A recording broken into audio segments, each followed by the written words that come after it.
Ini sudah sampai di Lok Matai ya. Jadi ini perjalanan dari Banda Aceh tadi kira-kira dari ini ya, dari alun-alun ya, dari Belang Padang. Tadi naik kereta, kita parkir di kaki gunungnya, terus kita manjat tadi ya di video yang tadi tuh.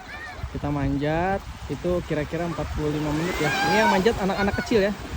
Nah, anak-anak umur 5 tahun, 6 tahun, 8 tahun ya. Jadi ini kalau buat awal-awal orang naik gunung nih cocok nih kayaknya. Ya, buat sekedar olahraga biasa ya, ini lumayan bisa lah. Nah, saya umur hampir 40 tahun ya, masih bisa. Insya Allah saya nggak pernah olahraga. Jadi ini rekomendasi buat orang-orang yang nggak pernah olahraga, yang nggak pernah naik gunung ya, bisa nih mulai pertama di Lok Matai ya. Tempatnya enak nih. Sampai di puncak kita bisa langsung